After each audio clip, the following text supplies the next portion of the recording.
Today I'm going fishing with a bluegill swim bait, and I see a ton of them swimming around the edge of this lake, so hopefully we can catch a big bass today. I walked to my first spot and started working it over top of the weeds when a fish grabbed it out of nowhere. I had set the hook, and just like that, we hooked into the first fish of the day. I got the fish up close to the dock, and it ended up falling off just as I tried pulling it up, which sucked, but I know there's bigger bass in here anyway, so we got back to casting. I moved to the next spot and took one more cast when I hooked into another fish. These swim baits are awesome for bass and pike, and I know they're going to be killer all summer long.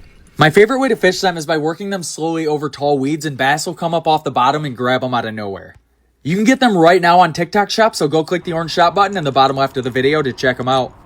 I went down to the creek this morning to test out the PC Fun Carbon X1000 reel. This reel comes in a bunch of different sizes, but I wanted the smallest one for panfish and trout.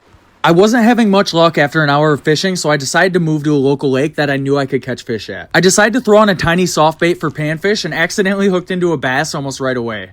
We got him back into the water and then moved to the next spot. I took a couple more casts and was looking to catch a bluegill when I hooked into another bass. I wasn't expecting to catch bass on the small reel today, but it handled them no problem at all. I decided to take one more cast with a small soft bait when I hooked into the kind of fish that I really wanted to catch today.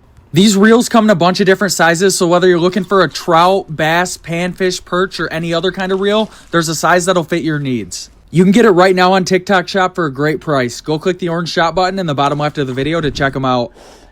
My local rivers are way too warm to fish for trout, so today we're going to try some mini creek fishing to see if we can catch some. I went to the first spot and it was super flooded and muddy. I cast it around for a bit with not much luck, so we moved a couple miles upstream to see if it had cleared out up there yet.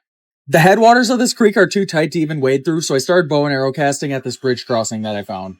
There was a little hole in the downstream side of this bridge, and I bow and arrow casted through it right behind the structure holding up the bridge. Super unexpectedly, a trout picked up my dropper fly, and we had hooked into the first fish of the day. Mini creek fishing is some of the most fun trout fishing you can do this time of year. Trout actually migrate from the main rivers up these spring creeks in the summer because the water is cold enough for them. I'll definitely be back here to look for some bigger trout.